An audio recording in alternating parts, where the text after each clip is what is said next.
Good evening, good morning, good afternoon, and a warm welcome to this conversation that engages with technology cooperation in the fourth industrial revolution.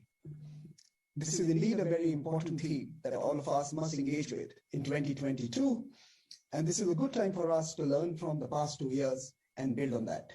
To do that, we have a very eminent panel with us today. We have Hans Vestberg, Chairman and CEO, Verizon Communications, and Chair of the Edison Alliance, the work that he's doing with the forum.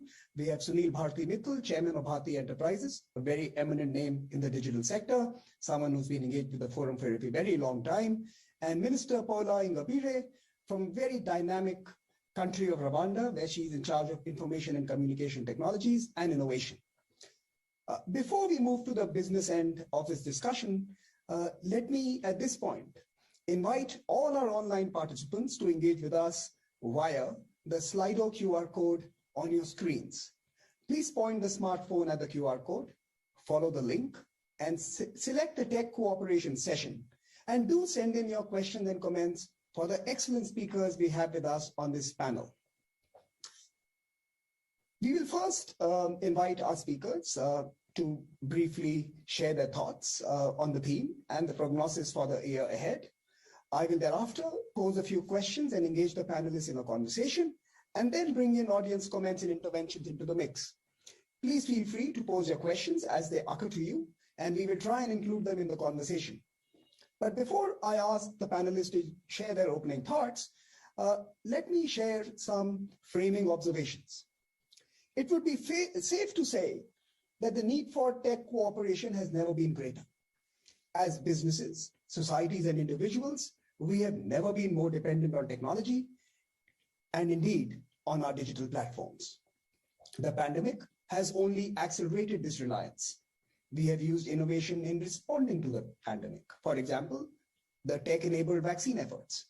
We have relied on technology for our livelihoods during the pandemic, what we call the work from home age. And of course, we rely on the digital for connecting as families and communities. For example, the panel discussion today that we are all a part of. We can all agree that making technology available to all has to be a global imperative in the days ahead. And therefore, cooperation becomes crucial to offer access at appropriate price points to include many who have been underserved until now. And we need to do this at scale and with speed in a manner that fosters confidence among all stakeholders. The global south and the emerging economies will experience their largest transformations in the fourth industrial revolution. For these countries, partnerships are essential to meet their development priorities and indeed their growth aspirations. Trust in technology will be vital. And without trust, the benefits of innovation will be lost. The global vaccine story is indeed a good case in point. Vaccine adoption by societies is clearly a function of trust in innovation and, of course, communication strategies that national governments have deployed. We have to do this at a time when globalization is facing very strong headwinds. Supply chains, trade, services, raw materials are all becoming part of national security assessments and indeed of parochial politics. The sector and domain has already been weaponized by some actors, both state and non-state. And therefore, as we enter 2022, a new year, we must ponder on how the world can respond to this new moment that sees returns of gates and fences in our global landscape. And in this discussion, we seek to do just that. Let me now invite our panelists to deliver their opening remarks, brief opening remarks of perhaps a couple of minutes. And let me start by Hans Vestberg, the proceedings for this evening. Hans, over to you.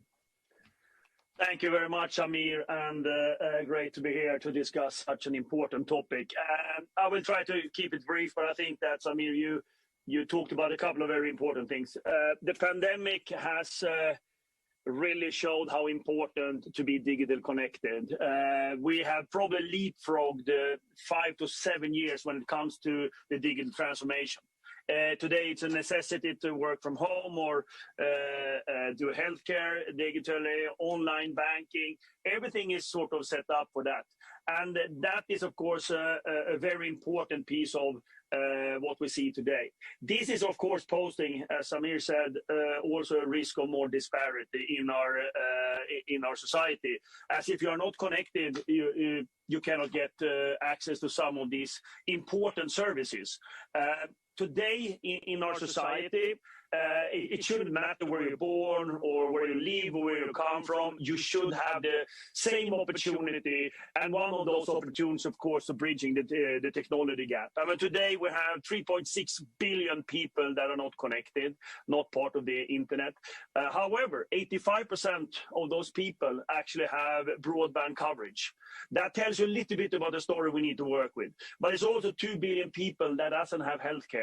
1.7 billion doesn't have a bank account, and more than 260 million kids that has no education.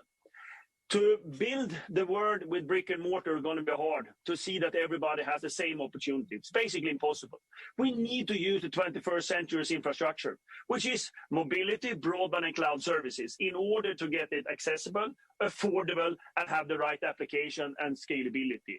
That's why we, together with the World Economic Forum, decided in the beginning of last year to form the Edison Alliance. The Edison Alliance is a group of some 45 multidisciplined people, champions we call them, from private, public, education, from academia. And what we decided was we wanted to change the life of 1 billion people by having affordable, accessible digital inclusion, focusing on education, healthcare, and financial inclusion. Firstly, we have had great progress so far with all the people coming together from all the academia, public and private, to find these solutions.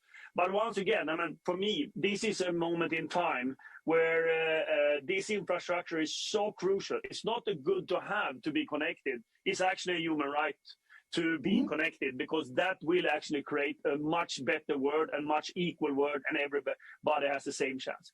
That's the backdrop we created Edison Alliance. Thank you, Hans. I'm going to quiz you on that in a moment. I'll come back to you. Let me now turn it over to Mr. Sunil Bharti-Mittal for his opening remarks. Thank you, Samir. Hans, my very dear old friend, has set the stage and really mentioned all the key points that are important for our discussion today. But in my own opinion, if I may add, the fourth industrial revolution, which came upon us in the last few years, has truly now shown itself in this last 2.5 years to be the only possible way to take away the poverty of the world, to support all the SDG goals that UN has set up by 2030. There is no other way but for us to serve the society, but in a very strong digital infrastructure that needs to be provided across the entire globe. Hans is right, billions of people are still not on internet. And why are they not on internet? Of course, partly because they don't have the coverage, but many people have the coverage, but not affordability. So in today's session, we also want to talk about affordability.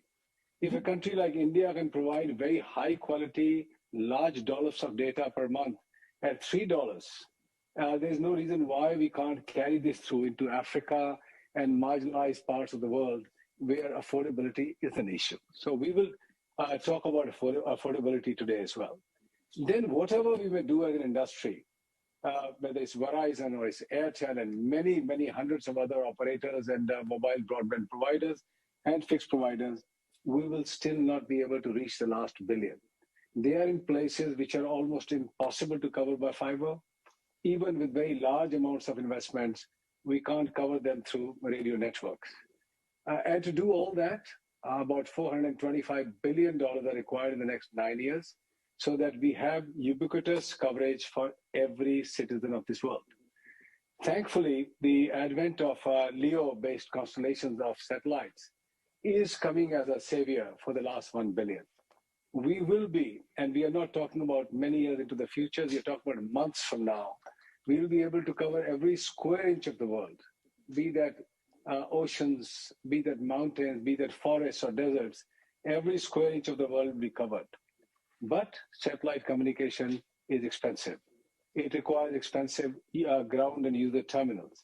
This is where, again, some of the players in the digital ecosystem, the governments, will have to all come together to provide affordability to those who may otherwise never get connected. So I will rest at that, and we'll cover these points going forward. And Mr. Mittal, I'm going to ask you on how can cooperations shape this ambition that you've just outlined, and what is the specifics of that cooperation? Let me now turn to Minister Paula Ingabire from Rwanda for her very important perspective on the theme of this panel. Madam Minister, over to you. Thank you, Samir, and thank you for having us this afternoon. I think both Hans and Sunil have set the stage for the conversation we're going to have in the next couple of minutes as we think about technology cooperation in the fourth industrial revolution. What we're going to be looking at is how cooperation partnerships are so essential to tackling some of the global issues, and one being the COVID-19 pandemic that we're all going through. And so I think for many governments, similarly to Rwanda, is that we are all thinking about recovery in the year ahead. And while we're doing that, we're already looking at what are those challenges that have been highlighted by the COVID-19 pandemic. Both Sunir and Hans did highlight access, adoption, affordability. And these are the kind of common challenges that we are all grappling with, maybe at different scales. And maybe for some of us, highlighting some parts of these challenges more than the other parts of the world. But again, what we're also going to be focused on in the year ahead is how do we safeguard some of the gains that have been realized from this cooperation that we've seen manifesting globally, but also cooperation that we've also seen in our local jurisdictions are happening across the board. Hans did talk about the Edison Alliance, which, has championed the 1 billion lives challenge that is already going on. We focused on about 3 areas, access to quality education, financial inclusion, as well education, financial inclusion, as well as agriculture. And so one of the things we're looking at before I close up on this is the lighthouse countries. And what we're looking to do is how do we create a network of like-minded countries that are able to galvanize the partnerships and collaborations that we need to sort of drive, the digital transformation that we need to see across the board. Really looking at the commitments that the network under Edison Alliance has created to drive these kind of partnerships. So as I close on my remarks, the key things that we're going to be looking at is how do we inspire technology transfer across the different jurisdictions? How do we enable the right skills that are needed to drive this kind of transformation? How do we unlock innovative financing models that are going to drive accelerated implementation? And lastly, as policymakers, how do we put in place an enabling policy and regulatory environment that is going to nurture this kind of innovations across the board? So in a nutshell, I think these are some of the things that we're going to be focused on, and it's such a timely conversation. Thank you, Madam Minister. Hans, let me turn back to you and actually ask you to expand on the imperatives you clearly stated, the business imperatives of responding to some of the real-world challenges. How widespread is the appetite for businesses to do this? And in your view, how and why should businesses build responsible behavior, responsible imperatives into their strategies? Thank you. I think that we have seen a dramatic change over the last 5 to 10 years from corporation to see that they are managing all stakeholders, stakeholder capitalism, and that's really to see that you actually are having your shareholders, your customers, your employees, but also society doing responsible business. And that hangs together in order to have a successful company. I think that many corporations feel like that. And if you're a technology company, it's very obvious that you should be part of this when it comes, for example, in our case, broadband, STEM education is very, very important for our future. And that's also where we put our responsible business. I mean, Verizon will, between 2020 and 2025, invest $3 billion trillion in education in schools in the United States, where we have our majority of our business, when it comes not only having broadband access, but also the device and the application and the education for the teachers, in order to see that this is not just a philanthropy. For us, this is a business, part of our business strategy. And that's how I see the technology company, but any type of company should see that what are their contribution to the society and how that hangs together with their overall strategy. So the only thing I say, it has to be part of the strategy. It cannot be philanthropy. Even though I love philanthropy, but if you're going to have it in a private company, it has to be part of the strategy that you serve all the stakeholders. And that's how we do it here with technology. So, Hans, is there a case for industry-led or industry government-led or maybe a multi-stakeholder arrangement that catalyzes and incentivizes adoption of these principles in businesses? Do you think it is still too ad hoc and still too personal? No. I don't think so. It's much more structured like that. And that's how the Edison Alliance came together. Even though I'm coming from the private sector, I've spent a long time with the SDGs, with the UN. I'm in the board of the UN Foundation. I go in between these two different type of words, and I try to get them together, because ultimately it's not one company, not one government, one unit that can solve the problem with digital inclusion. We have to do it together. And that's what's all about in this Edison Alliance, to see that we bring all the best practices together. And I just want to finish by saying what Minister Ingeberg and what Sunil said. It's important to think about the three pieces to make this happen. Accessibility to the technology, affordability, and then the applications, because you need all three of them. And that is not one company nor one government. You have to do it crossover. Thank you, Hans. Mr. Mittal, let me turn to you, and let me actually ask you two questions. In your assessment, what has been the impact of the pandemic on the relationship of your consumers and generally the larger society with technology? How has that changed? And what are, in some ways, the imperatives for cooperation, therefore, in the technology domain? What are the kind of governance innovations that are required to cater to this new relationship that users have with their devices or with broadband connectivity? So maybe if you could shed some light on that, the lessons from the last 2 years for you. I hope you can hear me. Yes. Interestingly, the consumers had stopped thinking about broadband providers or the mobile operators. It was really their main attachment to the device that they had or the destination they were visiting, whether it was the Facebook or Instagram or a particular site they were looking at. Broadband connectivity or mobile providers were seen just as a pass-through entity. However, during this pandemic, I must say, there was a significant appreciation of the so-called pipe, that there is something out there which connects us to the most important parts of our daily lives, and that is telecom networks and broadband networks. People were able to manage their healthcare very efficiently through various sites that the government had populated. The entire vaccine arrangements and the vaccine passports or the vaccine control, or in fact the contact tracing, all was enabled through technology and broadband connectivity.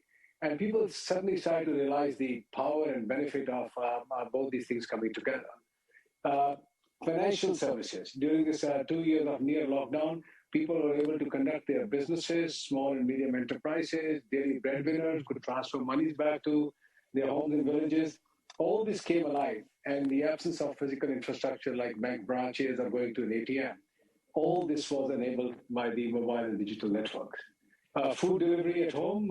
So the other very important aspect was people had to kept on getting their food in timely manner and efficient manner.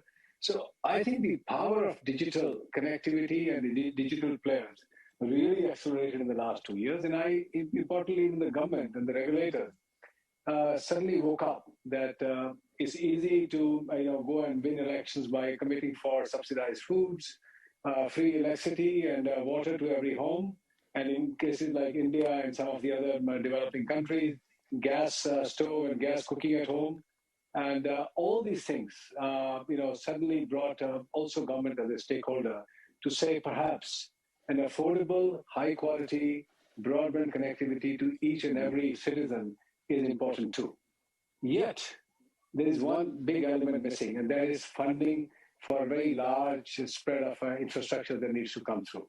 How do we, on a global basis, bring all the stakeholders together, in which regulators and governments have a big role to play, but also the OTT players who benefit from the connectivity, the broadband players, who spend hundreds of billions of dollars to get some share of their gains that they get out of digital connectivity. Recently, the European operators, a very large number of them came together to put out a letter to say the OTT players, the digital players need to start to partake some of the responsibility to roll out new age digital, high quality, high speed broadband networks. So this truly requires a universal approach. This can't be left just on the shoulders of mobile and broadband players. Then they keep on investing, looking at 3 or 4% IRR each year, and everybody else in the ecosystem transfers the value on one side, and government keeps on taking a lot of money out of auctions or out of taxes on the mobile industry only. So there needs to be a new order.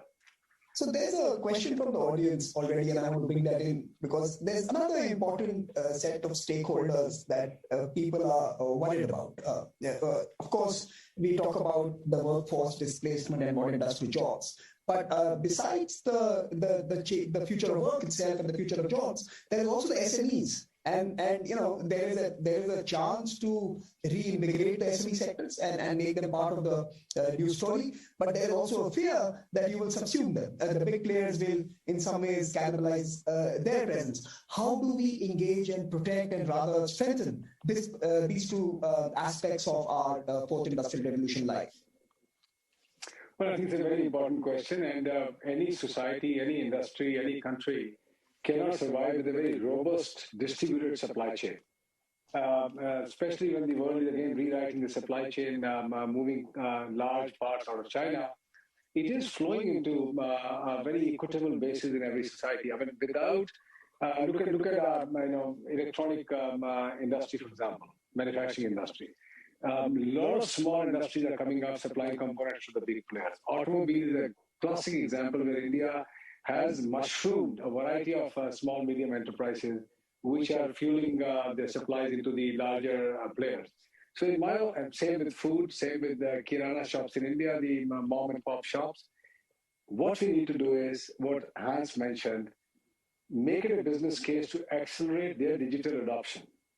I think that is where many of us are already working to ensure millions of SMEs are being served by my company, for example, so that they have the right tools, they're on the cloud, they have training, so that they can participate in the digital new wave of ecosystem. And I'll come back to you on what do you want in the year 2022, but I'll come back a little later on what could be some types of cooperation that we must focus on. But let me turn to Minister Ingabire. Madam Minister, in your assessment, what is the role of policy and governments in ensuring technology is addressing these common concerns, the global issues we just spoke about?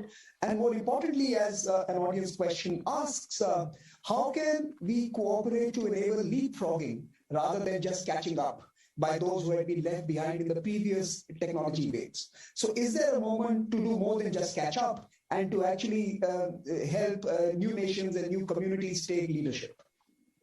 Thank you, Samir. And maybe before I come back to those two great set of questions, I don't want to leave Hans still wondering if we're still part of the same alliance. When I did mention agriculture, it shows how I'm very passionate to have agriculture join the streams of the areas of focus under it's an alliance. So just for clarity and maybe mostly for our followers, the three areas are healthcare, education, and financial inclusion. So I'm sure agriculture at some point will be a key area, of cooperation. Given that we have many of our economies that are dependent on this as a source of growth for many of the African countries. But back to your questions, the two questions you asked, Samir. technology is so central to providing solutions. And when we think about the role of policy and governance, I think in many ways, for me, it's the ability to build trust and for people to look at technology as an opportunity, not a threat. And I know some of the big ethical questions that continue to loom. An example is the use of personal data. People wondering how much of their personal data they have to give up to get better services, to get more targeted services that will really support the needs that they have. I think we've seen so many questions, and examples around how many people are willing to, give up data on their driving habits so that they can get better discounts on their, on the insurance that they could get. And so there's all this conversation around, trust and how we can reinforce trust through policy. But I think at the end of the day, the key thing around the role of policy and governance is to provide that openness and transparency.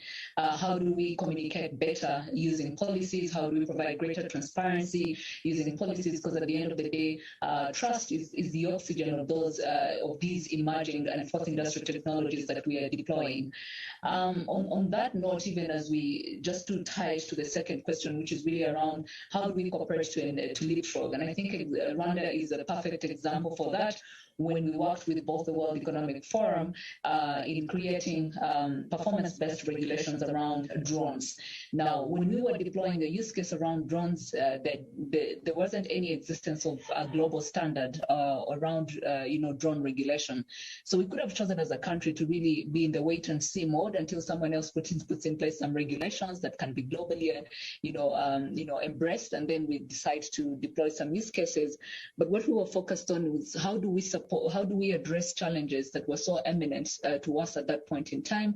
And one of them was around healthcare. It was how we can deliver timely medical products to some of the rural hospitals. And drones seemed like a very good solution to addressing some of this challenge that we had, which was really around timeliness and reducing all the wastage that was happening, especially when you're looking at blood products. So in doing so, I think what we've seen is that the cooperation that we had with forums like the World Economic Forum was the ability to create regulations that were agile enough to adapt to the changing need of the drone technology. And this could apply to any other fourth industrial revolution technology, AI, automated vehicles, blockchain, drones, and IoT. But at the same time, I think the challenge we are faced with as policymakers is that the accelerated pace of innovations and digital transformation, we're not able to match that. So when it comes to the pace at which we develop policies and regulations, you can't regulate what you don't know. And so in many times, if you have so many innovations that are happening, the question is, how do you create these agile governance frameworks? How do you create an agile process of building policies and regulations in a way that you don't stifle innovation, but at the same time, you are protecting, any unintended consequences or misuse of these technologies. So as we address these challenges, and just to close on this point, I think there are common challenges around privacy, data sharing, cybersecurity, and the key thing for us is how we build our policies and regulations in a way that is going to safeguard and build the trust that is needed as we deploy many of these solutions.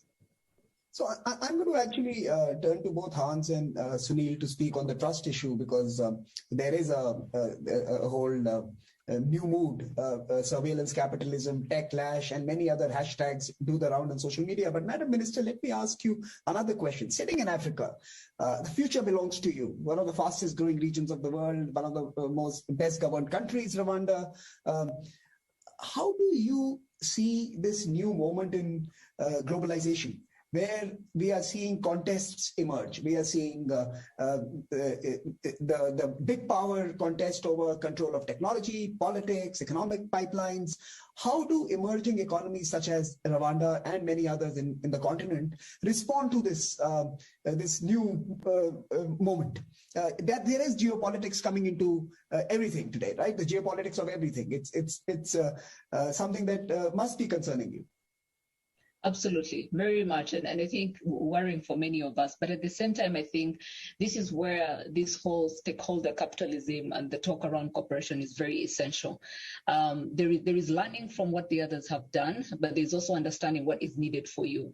And I want to tie it back to the previous question you asked around leapfrogging, because with all this contest happening, around the world, if you remain in a wait and see mode and you're really trying to see how others going to figure it out, then most likely leapfrogging will not happen. We're just going to be doing catch up, like you say, playing catch up with the technological revolution that is happening. Yet at the same time, we have immense opportunities for developing countries such as ours, where you don't have legacy infrastructure, you don't have legacy policies, so that is already an opportunity to leapfrog. And so the idea for us again is how are we leveraging all these collaborations and partnerships, and really looking at some of these global debates that are happening in a lens that is going to support the transition that we are trying to make for our economies. Obviously, as a policymaker, what you're very concerned about is what are the decisions and policies that we're putting in place today, and how do they affect this journey of digitalization, of the digital agenda that we're taking in place, that we're taking forward. And so for countries such as ourselves, one is working together. This is one thing that we've started, whether it's from Smart Africa Alliance that has already been put in place, that brings together more than 33 countries that are all focused on how do we collectively drive the digital transformation agenda, whether it's the Edison Alliance, which we also subscribe to, whether, so looking at all these global platforms where we know we have a shared objective as African countries, starting with even African countries, and really understanding how do we work together to make sure what is happening is something that is good for Africa, but is also good for our development. So clearly, you're hoping that Africa will be able to benefit from all partnerships rather than being forced to choose sides here, and in some ways. And let me now turn to both Hans and Sunil to respond to the trust question, something that Mr. Ingabire had raised in her intervention. How do you build trust? What can we do to rebuild confidence in our consumers, users, and society, which seem to believe that technology has, in some sense, been taking them to places they don't want to be in? And how do you navigate this new geopolitical moment where different power groups are competing for shaping the fourth industrial revolution? So Hans, can I turn to you, please?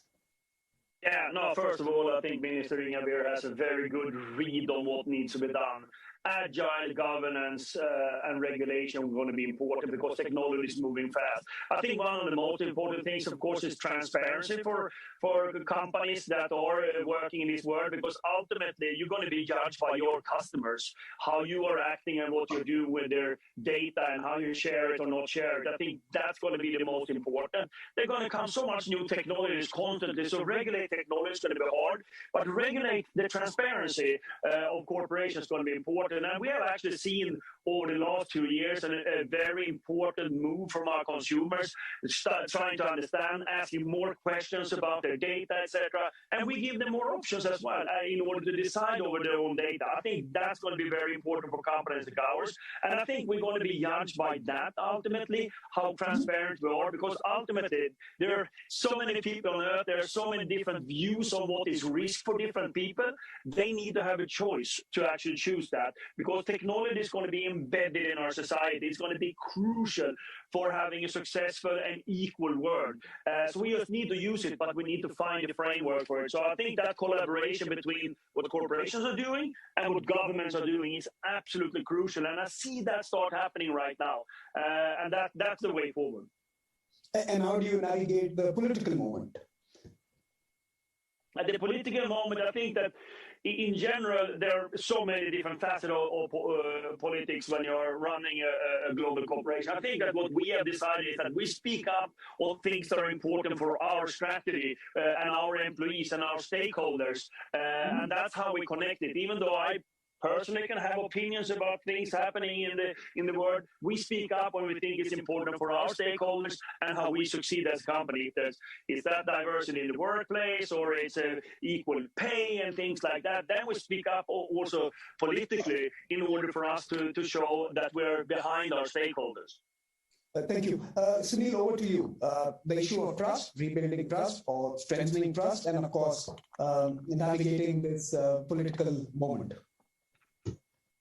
Technology always is a double-edged sword. It's always been. Historically, every technology, unfortunately, also brings with it,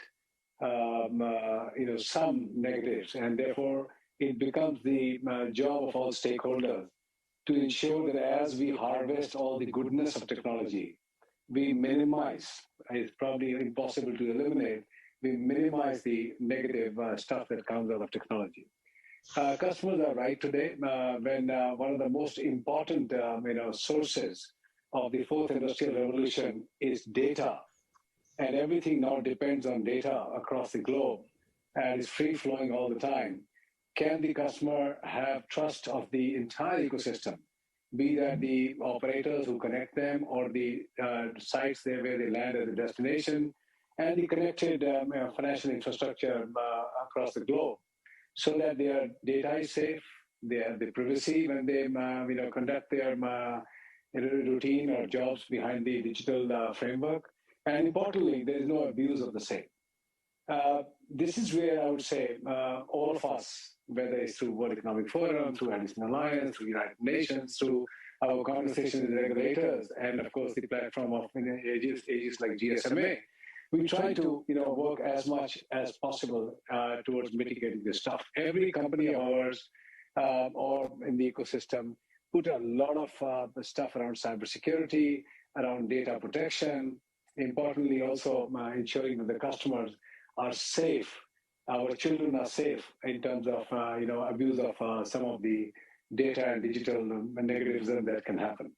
But in the end, I think this is absolutely a large-scale international effort and alliance that is required. This is no different from nuclear disarmament. Just in the lines of where we have ensured for long decades that the nuclear proliferation does not happen around the globe, equally, I think we have to ensure that we have a very strong alliance where we do not allow those actors who are going and compromising customer data, nations' data, or indeed corrupting the minds of some of our young people across the globe to put out a discourse which is unfriendly to nations, which is against society, religious issues, intolerance issues. All these things need to be controlled. It's a big task. We have unleashed a huge tiger out there with the technologies that have come out. It's very easy to go and put up a site today and start to disseminate whatever you want. Governments are aware, regulators are aware. I think our politicians are aware that we need to continuously arm ourselves up to ensure that the world and society at large is safe. One of the areas where each one of us are working is putting a lot of investment in the area of cybersecurity.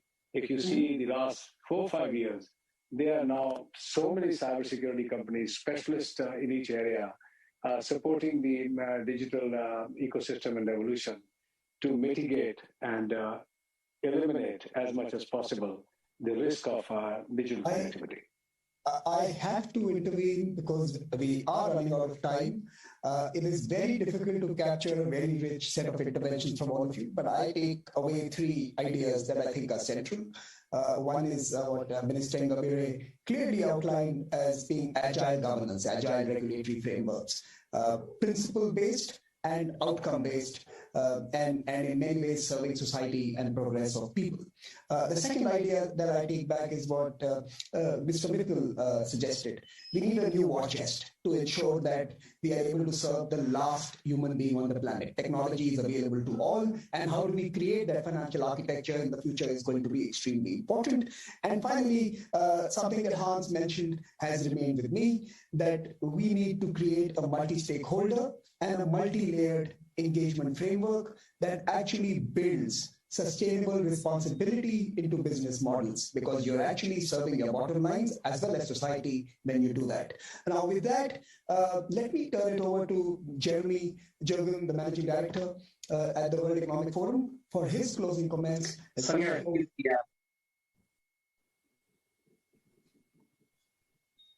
Jeremy. Great. Thank you for the excellent wrap up there, Samir. It's an excellent session today, so I'd like to thank yourself as well as all the other panelists here. I'd also like to reiterate my thanks for the support and efforts throughout the year that we've had from Hans, Sunil, and Ministry on our collective work. This includes both the Edison Alliance, where we're actively working with a number of companies, national governments, NGOs, to address the challenges of access and make sure that this is done in a way that's equitable and that everyone can benefit from the Fourth Industrial Revolution. I'd also like to highlight the work that we've done that Minister Ngere referenced in Rwanda, where we've worked not only on drone delivery systems for healthcare, but also looking at how we can use new advances in artificial intelligence to facilitate care in the country, and we're exploring new domains. These are all extremely important efforts, and we wouldn't be able to do it without the collective support of our partners and governments around the world in each of these areas. I'd also like for the audience who's joined us today, I'd invite you to visit our website. You can go more in depth on each of these initiatives that we've discussed today. You can also learn about the work that we're doing around cybersecurity, trust, and digital security. Sunil referred to this in his remarks. We have a very strong program on digital safety and what we're doing there to promote safe access to the internet for all ages and all groups, and how we need collective efforts from all parties to contribute to that. So each of these efforts will be very important to ensure that we can fully benefit from the Fourth Industrial Revolution. So on that note, I'd like to thank everyone for your contributions today. Look forward to our next discussion and to continuing our work throughout the year ahead. Thank you.